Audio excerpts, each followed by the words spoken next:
Hello, and thanks for choosing this Analyst Insight podcast from the Information Security Forum. Thanks for your continued support. We're building up quite a sizable audience for these podcasts, which suggests we're doing something right. And we've got plans to experiment with formats this year, so do stay tuned to lots of new things to tempt you with. This episode is one of those newer formats, and in this one, we'll be chewing over an incident or breach at an organization, not necessarily an ISF member. In fact, I hope it isn't. Exploring what happened, seeing how they coped, and what can be learned from that event. It's a bit of infosec schadenfreude, but no less useful for that. My name is Mark Ward. I'm a senior research analyst at the ISF, and I've regularly covered breaches as a journalist, not really lived through one, I don't think. And the character of those breaches changed a lot during my career. I went from the curious amateur stage, sort of the hackers just messing about, to those organized crime groups hitting organizations later on. And a big breach made for a very busy day. WannaCry, very busy day for me, but possibly not as busy as for those folks who had to cope with its impact. But anyway, we've got a much more experienced panel than me to analyze the incident and response today. First up is Paul Watts, a regular on the podcast, who has the 1,000-yard stare of someone who's dealt with a few breaches. Am I right, Paul? Have you been there, seen there? Have you got a T-shirt? Well, I am wearing a T-shirt because you told me last time that coming topless on podcast recordings was not acceptable. So I have come dressed for the occasion. Put me off my dinner. Have I? Look, do you know what? I've dealt with everything from minor events to major crisis. I've dealt with threat actors ranging from individuals to collusional insiders to organised gangs of external attackers. I've seen them opportunistic attacks. I've seen researched and highly targeted. I've seen simple naivety, acts of gross stupidity, serious matters that impact our national security. And no, I can't talk about those. And, you talk about the way that we react to these. Some of these events just make me sit back and laugh. Some make me really angry, really frustrated. And others, and, serious harm for a minute, they damage my health short term, damage the health of my team and beyond. And with that in mind, you talk about schadenfreude, but I am always sympathetic to those who have to deal with these similar situations. This may well be what we've trained for, to coin a phrase, but people process this in very, very different ways, and coping with it can be a challenge. And you get some curveballs as well, Mark. So I had one. There was an incident, and it started as a typical investigation into employee productivity, and I ended up in the middle of a child exploitation case, giving evidence as a professional witness in a criminal trial. So a bit of a mixed bag.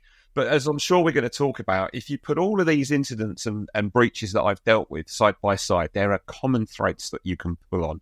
And I guess that's what we're going to talk about today, Mark. Indeed. Yep. Keep your hands on those threads. But also here is Esther Schagen-van Luit, former CISO at Luit, Netherlands, who I would imagine knows her way around this territory. Have you been there, seen that, done some breaches?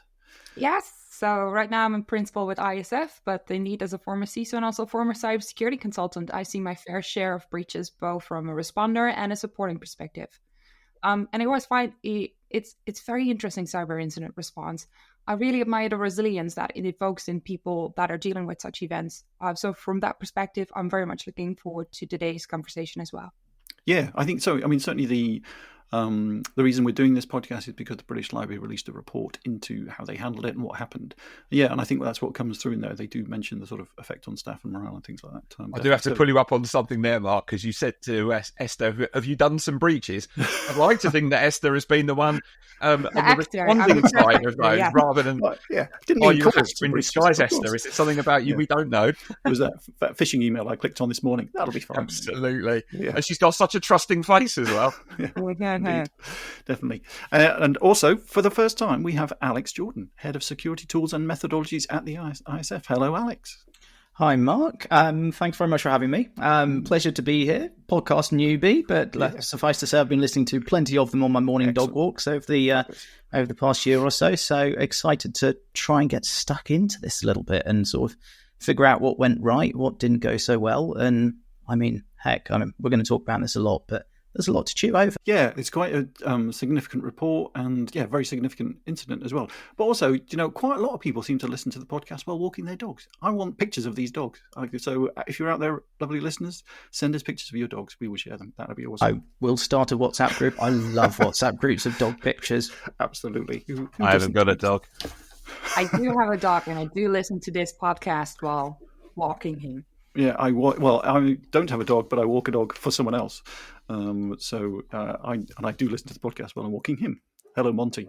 Paul, you and I live close enough together. You can come walk the dog with me. We listen to the podcast together. Do you know what? Yeah, get one of those big ghetto blasters you used to walk around with in the 80s. It's like, or wool going. Headphones. Today's podcast is all about breaches. Does Esther done breaches? No. I'm with Paul here. Advertise the podcast to everyone. That'd be great. Absolutely. Definitely. Yeah. Let's take it public. Cool. Right. So just quickly summarise what happened at the British Library. The attack took place 28th of October last year and compromised most of the British Library's online systems. Sort of 7:30 in the morning on that day, it was identified because some internal IT staff couldn't log into their emails, and it turned out everybody was locked out of pretty much every system. Just reading how they quickly responded, it sounds like they acted pretty quickly. They invoked their crisis management plan, had the Gold Crisis Response Team notified and convened by 10 a.m. that morning, so just a couple of hours later. But they had to use WhatsApp to communicate because email was not available. They brought in the NCSE to help, and then an external security firm was engaged as well. The bad guys took 600 gigabytes of files. They also destroyed servers to prevent any kind of quick recovery. As you might expect with the library, they do have good backups for most of the materials in the library, the books and digital copies and things like that.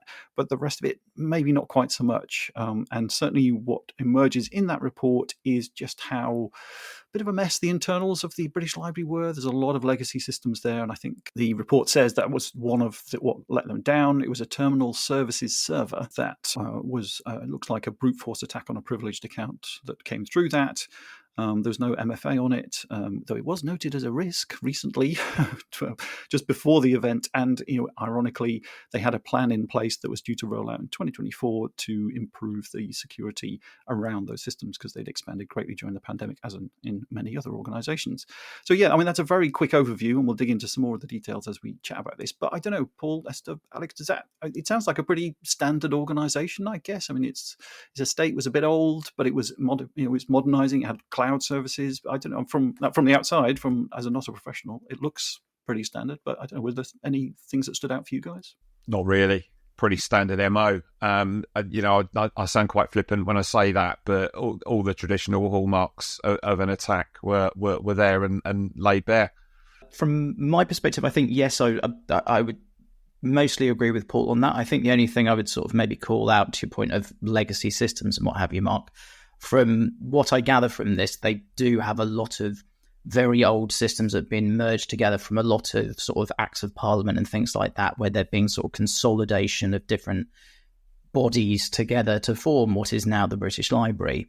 And I think a lot of the technologies that they've got there, some of them will be very archaic in nature. You're talking operational technology that's designed to sort of pull in bits off of books that haven't been updated in 50 years. So they talk a lot through here about the need to redo their technology infrastructure as a result of this because it's all so antiquated. I think the issue with technical debt is something that comes up again and again and again. And, the conversations about a decision, rightly or wrongly, that is made to drive a system and infrastructure beyond the end of its supportable and or useful life. Even when you get to a point where you want to modernize your architecture and your infrastructure, you may find that you do not have an upgrade path. I think that was the case in a couple of examples here, where you do reach that point of no return, and you're not talking about an upgrade, then you're talking about a regeneration. There is something to be said about that slow and steady maintenance of your infrastructure to keep it in that useful zone, rather than letting things go beyond. But as I say, a lot of mergers of collections and lots of reasons. I mean, the ISF's paper on mergers and acquisitions does spell out some of the challenges that we have as organisations when you bring disparate organisations together and don't think about these things. It does come back to haunt you, has the potential to do so. And I think what featured in the paper as well was, so on the one hand, we had the legacy systems, and then on the other hand, there was mention of not sufficient IT staff, not sufficient cybersecurity staff. And in the back of your mind, you go like, okay, so this is a public institution. They might not have as many funds as large corporations, might not have a professional and big IT team as these corporations. But then thinking back on the CISOs that we've been and the CISOs that we know, I think in the depth of our heart, we know that all of us have legacy systems that are still around that we wouldn't be super comfortable with. And how often you hear as a CISO things like, oh, we want to wait with replacing that core system until next year. Well, that is some of the dynamic that is at play at every large organization, but it's often at the basis of some of these incidents. Yeah, I think certainly as it's a public institution, I guess it didn't have a huge amount of money to spend and regularly had to make some tough decisions. But it did strike me that they were, again, maybe because it's a public institution, they were pretty diligent and they had done risk assessments on a lot of things and said, yeah, there's a risk there, but we didn't quite appreciate what damage could be done as a result of getting through these systems. So yeah, I think you're right. It's that if we had more people and more time and more money, sure, we could do more. But I guess they thought they were, as a lot of organisations are, not complacent, I suppose, but thought they were as safe as they could get at that point. I don't know, Paul, have you been in that kind of situation? Just you were waiting for the other shoe to drop. You kind of think, yeah, we're getting away with it a bit here, or is that the kind of not quite seat of the pants, but is that sort of a common feeling for CISOs? I mean, the kicker here is we they recognise the need to invest in their infrastructure, and those plans were already in flight. As I said right at the top of the podcast, I do sympathise. They were making all the right noises. They were having all the right conversations. It sounds like they were, lots of proactive stuff was happening in the background. They were pen testing, vulnerability scanning. But you put all these things together, then eventually it's always a matter of when, not if, and that's the reality that we face into now.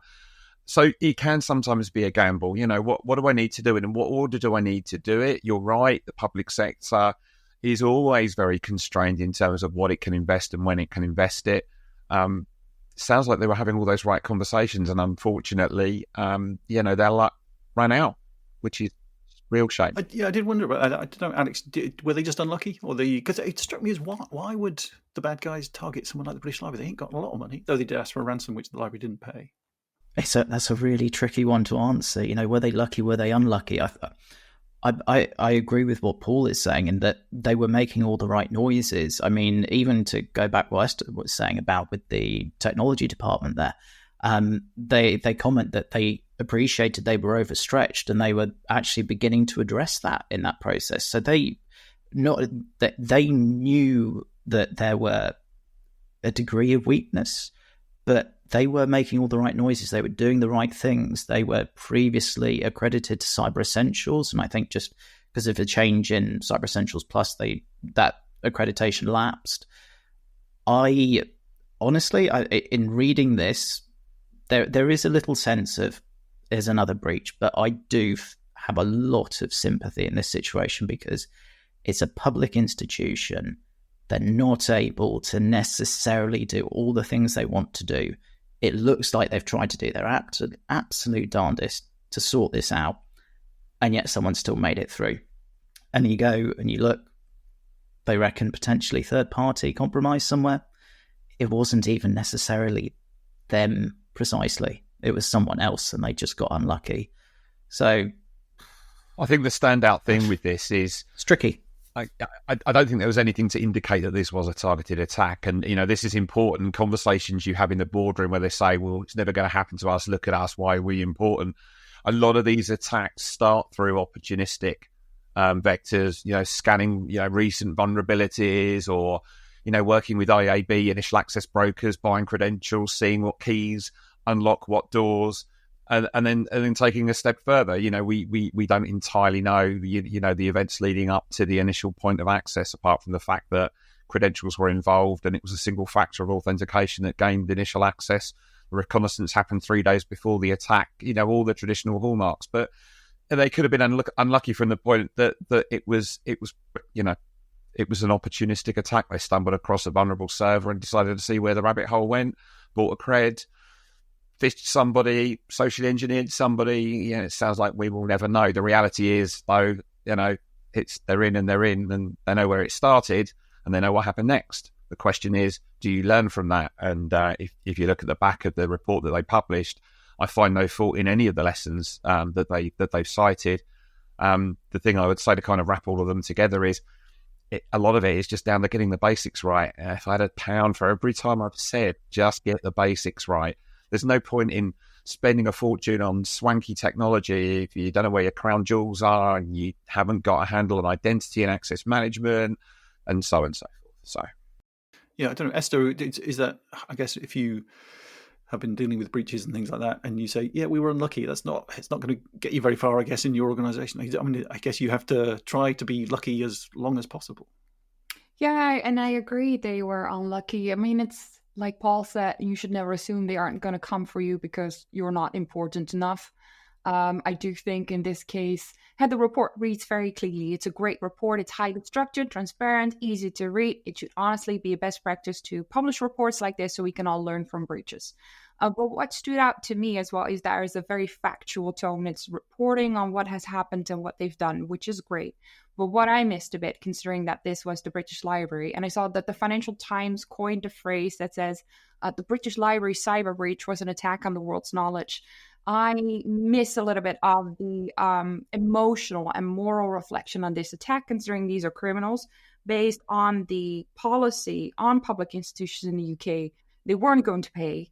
And so what are you doing here as criminals, trashing a public library and leaving it in destruction as well? Yeah, tatters. Yeah, because curiously, the Rysider group, which is the one that did this, named after an large African centipede, lovely, said that they were socially minded, that they did this to help organizations in the same way that, if a burglar breaks in, they've helped you find your security problems in your own house. And I just, don't buy it, because it was so destructive. And that was what hampered the investigation. It was hard to get data out of it. Do you know what? I get so tired of threat actors, coining this line that, it's a victimless crime. We're just going after corporates. We're socially minded. We're not this. I mean, I was about to swear then, and I won't, but I didn't have all it.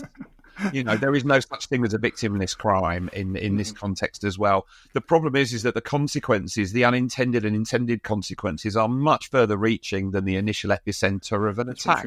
Yeah. So the library's infrastructure was damaged, and as you say, an attack on knowledge. That's a very powerful statement to make. And then think about all the people who rely on that knowledge, and it's that blast radius that they don't think about when they're after a quick buck. They're just not interested in that at all. I think what's also interesting, we should talk a little bit about this, is we've kind of moved past the point of getting in, bulldozing the estate and holding your hand out for a ransom.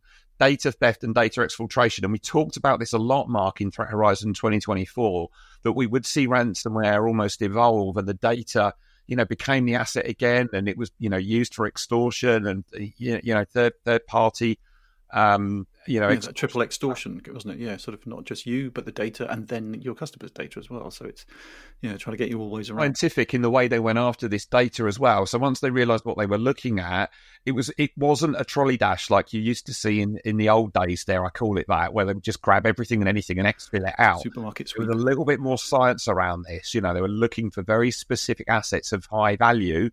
And took them out. And something that is mentioned in the report, and I've come across this, in conversations with our members and conversations with my peers, is half the battle post-breach, when you move into a recovery phase, is thinking about the regulatory fallout. Of course, they did all the right things with the ICO, and kudos to them. But you then got to go through that painful process of identifying what was touched and what was tampered with, and what was stolen. And if you don't have a good handle on your information governance, if you don't know where your crown jewels are or what they are or why they're important, that, let me tell you, is a protracted, time-consuming, painful and expensive job. Very expensive job. Yeah, I was going to ask about that, Alex. So sort of from it might have been hard to get a sort of view of this from the report, but did you get a sense that they were well organised, their governance was in place, and they were doing it sounded, to me, it looked like they were doing the right kinds of things.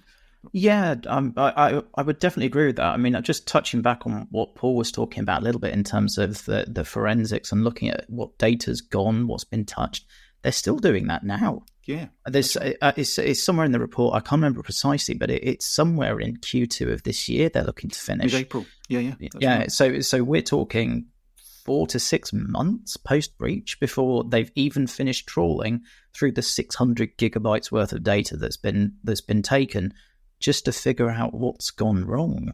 But to the governance points, though, I think by the looks of things, and again, this is by the looks of things, I do not have insider knowledge at the British Library, although if there is anyone from the British Library listening to this who'd like to talk, would be delighted in understanding. Oh, No, I mean very deadly seriously. If you ever want to talk, be happy Buy them a to. copy at least. Yeah, but if you look at the way that they structured their sort of initial response, it seems like they followed a pretty well rehearsed response plan that seems to have pretty good governance processes in place.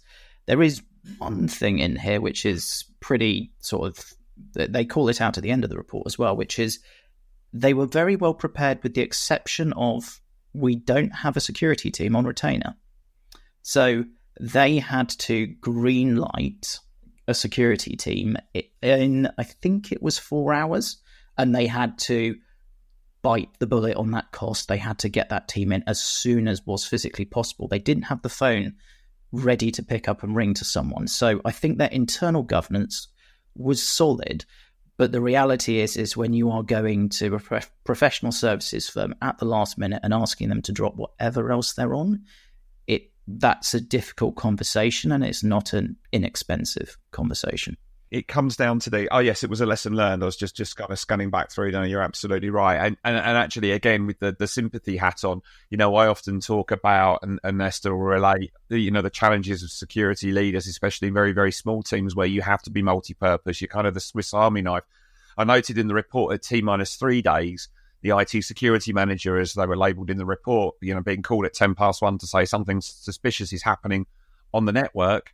I hope that wasn't an occurrence that happens often, because if you're the IT security manager just getting phoned up at 1 a.m. on Monday, Tuesday, Wednesday, Thursday, Friday, Saturday, A, you become desensitized to when it's really important. B, even superheroes need to sleep, and it's just not sustainable. So that in its own right is a call to action in that they need to have that breadth. And these things get spotted during cyber simulation exercises. By the way, it's a great way to kind of call that out, just to see where those potential weaknesses are in the golden hour response, and whether you would do anything different if you had your time again. And obviously we've done a lot of these with our members, and that is something that's stand out. So if you can mobilize very, very quickly in the first hour, you've got a good opportunity to limit that blast radius and have a little bit of containment in place and limit the damage.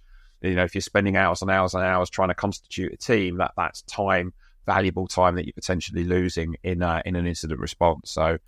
Yeah, I don't know, Esther, from your point of view, looking at the report, did it look like a pretty solid organisation? I mean, it sounded like, apart from some of those resource problems. It really, Mark, from the British Library, from a public institution, it sounded very structured and quite quick. I did read the 1:15 in the morning, and I was like, well, that's one dapper IT security manager there. Because often initially, when you get an alert from the system, you are still in triaging phase. You don't know whether it's really bad or just a little bit bad. So to be getting a call in the middle of the night and then somebody going and running a vulnerability scan around that, I was like, well, they're really on top of things. I'm not sure that would go in the same way across many large organizations in the world. So kudos to the British Library for doing that. But of course, in terms of well-being and ensuring people are able to effectively respond to incidents over a longer period of time with their full sanity, that's not something that should be happening often. No, it's true. But let's move on now to sort of less of the incident, more of the response, I suppose, and the long-term response, because I was struck by a couple of lines in the report, which it said that their plan to remake their infrastructure pretty much as to make it more secure and retire a lot of that legacy stuff that simply can't be updated because it's just so the manufacturers of it don't exist anymore, or just it can't be updated to have those security systems wrapped around it. It said implementation of this plan will require significant changes to our applications, our culture, our ways of working, our policies and processes. So pretty much everything. But again, is that standard, Esther, Paul? These breaches sort of force these things? Root cause analysis on what went wrong, of course, but I always feel even if the root cause was a technical miss, you should really be having a much broader view than that, because it's not just often a technical gap, it's processes or people not performing up to a certain standard that enable all of that to take place. So I think it's very good to do a holistic review of what happened. Yeah. Paul, you're nodding your head there. Yeah, does that sound like sort of standard practice kind of thing? Yeah. I completely look. Yeah. there's a lot of navel gazing you can do post breach. What you need to do is take a bit of a deep breath and take a pragmatic view of that. At the end of the day, organisationally, structurally, nothing has really changed, but you have been burned. You don't want to feel that again, but you've still got to take a pragmatic approach to what your remediation looks like. You can't change everything at the same time. I mean, I have this conversation with members and peers when we talk about zero trust, for example. Zero trust isn't something that you can do as a sticking plaster to remediate post-breach. The zero trust is a complicated spider's web of people, process, and technology that interweaves together. And if you don't have the fundamentals right, the basics right, then zero trust isn't going to serve any real purpose at all. So you've kind of got to stratify this and look at the program of remedial work in a pragmatic and structural way. The other thing that they say is the importance of maintaining a holistic view of cyber risk. I think what's important is making sure that cyber risk is shared with the business decision makers who make the decision to accept, treat, or transfer. That is very important, because that can also help in terms of prioritization of what needs to be done and in what order it needs to be done. But again, it sounds like all credit that this journey was already starting. I think some of the tin that they procured to rebuild was already procured pre-incident. They were already making the right noises, and their XDR capability at endpoint was able to deflect most of the characteristic attempts as part of the profile of the attack itself. It was the server estate, which, as we've already talked about, that was in need of work and redress and maintenance and renovation was where the weaknesses are. The problem with defense in depth is if you have a credential breach of privilege and you don't have a segregated network, once the threat actor is in, lateral movement, reconnaissance, and aggregation of privilege is actually very, very straightforward. And then when you detonate, the irony of it is that blast encapsulated their data centers and actually left the endpoints reasonably intact because it was able to deflect. And that just kind of comes back to my point that you've just got to think about the pragmatic order in which you do things as part of the remediation. It's always easy to have a bit of a knee-jerk reaction. The other problem as well is if you've been breached, the chances are you're already vulnerable to a secondary breach, and there have been situations where other threat actors have come around and capitalized on the weakness and they've gone at them again. That's something that always struck me as a journalist. Why aren't there more breaches, or are there and we just don't hear about them? Are most people breached most of the time? That's what we're saying here? It's a difficult one to unpick without. yes. No. Clearly, we're not saying that. Everybody's laughing, by the way, just for the sake. You probably know the answer to that question. Yeah, I think I do.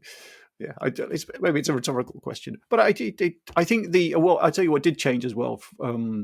While I was writing about breaches, was that you almost instantly knew once you talked to the PR people at an organisation that had been breached, and there was some public information out there about it, as to how bad it was. Because if they, I remember with one large supermarket chain in the UK. We rang them up, and because we knew something had gone on, and they told us everything we needed to know, which completely killed the story, unfortunately. And there are others who are flailing around and just don't have any information. And you think, you just rub your hands in glee, right? Okay, this one's got legs, as we say. Rather cruel as a journalist to do that, but yeah, you certainly see that. But I think with the British Library, like you say, Esther, they were very transparent. They did all the right things. They've communicated well, and yeah, it does strike me as it's a good guide to how to handle some of these things. That you can do all those right things and still get caught out.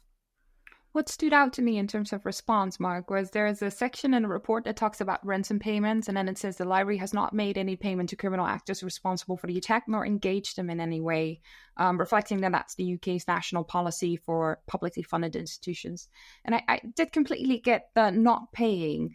That's a discussion we often have amongst our members as well. But I thought the not engaging with them in any way is quite interesting. There is, of course, this... because they went into double extortion. So wouldn't there have been anything that they would have wanted to do to try and get them to recover any data or avoid data publication on the dark web? It's very nice in principle to say that you're not going to negotiate with criminals, but you also have a public duty to protect citizens' data, which they might have been able to do better upon negotiation. I was just wondering how you feel about that. Yeah, I think it struck me that they clearly didn't seem to have any cyber insurance either. So I guess they didn't have that route to go down to sort of start that negotiation. But yeah, it was a pretty principled stand. And yeah, I think I respect that. But I wonder if it made it harder in the long run. that if there had been some negotiation, they could have limited some of that data. The challenge you have here is government policy is government policy. So the UK government has a long-standing policy on CT. The government will not negotiate with terrorists. And I think a similar stance, moves into some point into the cyber world where the government stance is very clear. They will not negotiate. They will not discuss. I think they were probably just following a very, very clear line issued by His Majesty's government. Oh, Freudian slip. Sorry, Charles. But when you move into the private sector, you do have a little bit of license here now. In the US, very, very clear in terms of you don't pay ransoms or dues to anyone on the government sanctions list, and variations of that exist elsewhere around the world. It's down to individual organisations to make the decision to engage, to pay or not to pay, and depending on the characteristics of the incident, the prominence of the organisation, the vertical that you're in, your regulatory influences, yada, yada, yada, yada. There are lots of things you have to juggle to decide if you are or are not going to engage or pay. You have to look at the United States. You look at Colonial Pipelines. They did negotiate. They did have conversations. Don't get me wrong, the US government was sat behind them waiting to get all of the ransom back, but they were there and they were, with the support of the government, negotiating with the group responsible there. If I were to take the British Library example, throughout that report, there's several mentions of DCMS as Department for Culture, Media and Sport. They are the sponsor body for the British Library. They're a direct line into the government. I suspect there was a government minister somewhere who said, you do not talk to them. Yeah. End of conversation. Yeah. And that's it. And to Paul's point, private institutions, you have a little bit more wiggle room. I wouldn't argue much wiggle room is really what needed or wanted. Yeah. But there is a little bit there. To Esther's point, there are sometimes bigger forces at play than just we do not negotiate. Yeah, that's true. Yeah, and I think some of those, like you say, those regulations, those guidelines, I don't think it's quite laws yet, but are malleable depending on the size of who's been hit. And I think there are some situations where the government would say, you're not going to pay, and the organisation turns around and goes, yeah, we are. Because just coming back to your earlier point, Mark, and we should probably talk about this a little bit. I'm sure Esther has as well, being in the middle of the conversations about this. It's, what do we say privately into our organisations? Because we've got to remember our employees are just as vulnerable in an attack. They want to know what's going on. This is their livelihoods as well. And what do you say publicly? And there's a real balance in terms of how much or how little you say, and when you do and you don't say it. And it is an absolute juggling act, especially if it's something that is in the public interest, he said, with the quotation fingers in the air, where we have, the mainstream media getting involved as well. It's a difficult balance to act between that transparency and openness. Again, in the private sector, if you're a PLC, you've got to think about share price volatility. You want to spook the investors. Equally, you've got to think about reputational damage. You want to keep the customers on side. You want to be transparent. You want to keep that managed as well.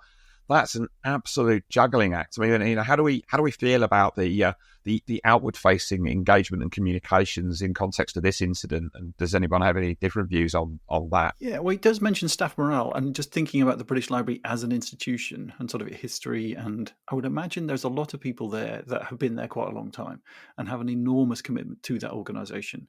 And I think, to your point, Esther, as well, just the effect on them and how they do their job could have been devastating. So I think that's definitely something that had to be considered. Is just because as well they're going to have to change their culture, their process, just the way they do everything almost to cope with this. So yeah, I don't know, Esther, have you seen that in organisations that they come out of this changed? I guess for the better in some respects, but you can't come through this without accepting a great deal of change, I suppose.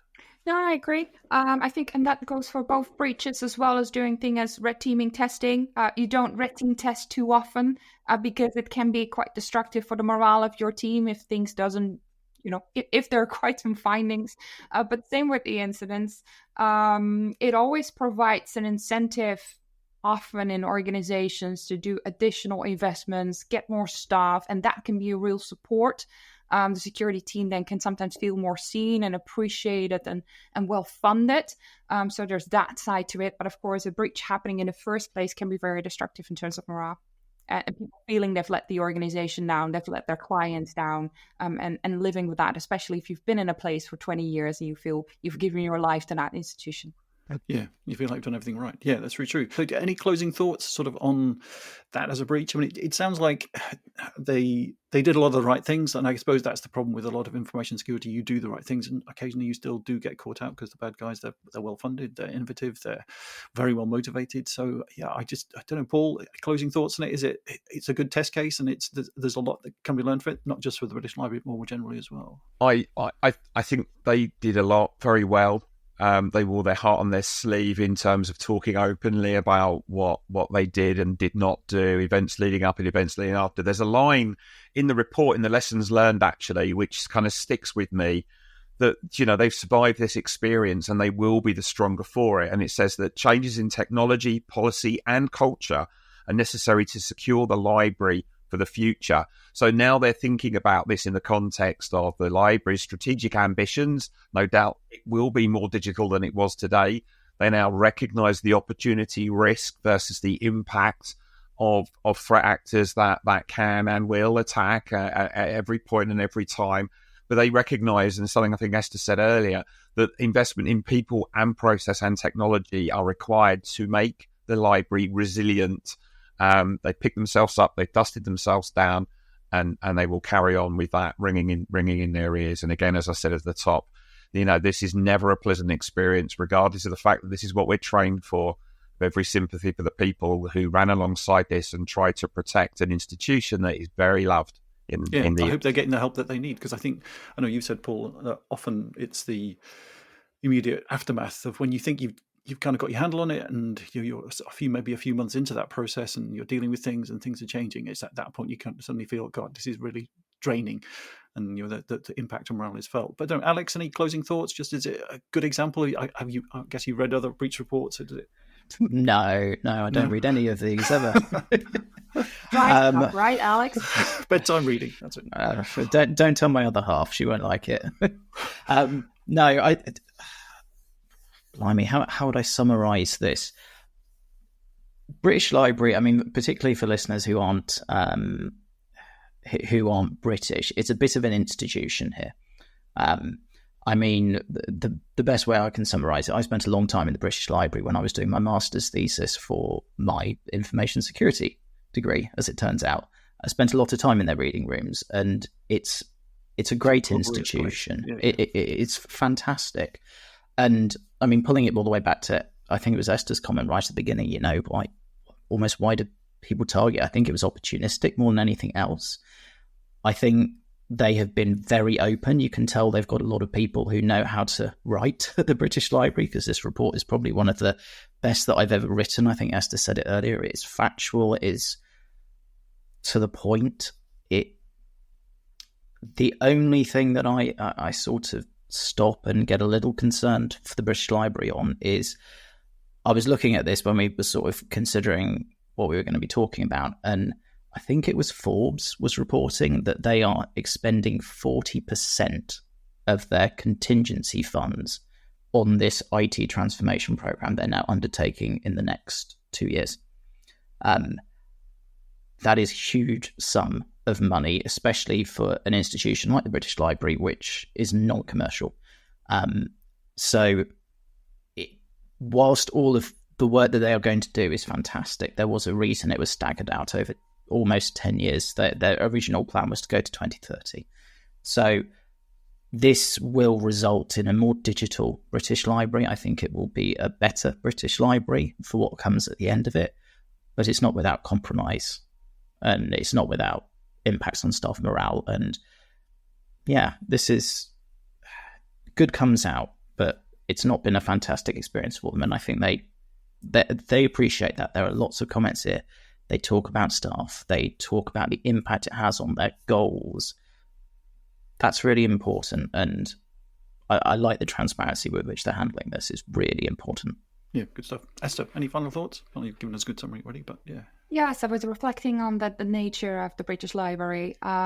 This attack has left part of their estate destructed and unable to restore, and it makes you wonder whether some of that knowledge is lost forever, considering they were part of some pretty special digitization projects. And that makes you reflect on maybe even though this institution is not officially part of critical vital infrastructure, maybe it secretly is. Do we want to allow for that kind of knowledge to be lost in attacks like this? I did some search online. I don't live in the UK, so maybe you've seen something else, but I have not seen a public response from the UK government on this particular breach. And it just left me wondering, like, are we really okay with these kinds of attacks taking place? Should institutions like this have more funding to defend themselves? Do we think this knowledge being lost and this impact to researchers not being able to do their work is acceptable to the UK as a nation? Yeah, I think, no, it's a good point. Yeah, about the priorities and sort of, because I think they were clearly doing the best with what they had. But it was, yeah, they were not unlucky. I guess we don't want to say that, but just, yeah, they did the right things and still unfortunately got caught out. But thanks to Alex, thanks to Paul, thanks to Esther. I would recommend reading that breach report. We'll put a link, episode notes for this. They've not quite written the book on good response, but it's pretty damn fine, and I guess we just have to hope there's not going to be a sequel that is even more tragic. But yeah, thank you for listening. You can now find ISF podcasts on all major podcast platforms: Spotify, Apple. We're all on everything, even YouTube. And look for our page on Audioboom where you can subscribe to any of those services so you don't miss an episode. The podcasts are also available at securityforum.org, where you can also learn much more about ISF research, tools, and guidance.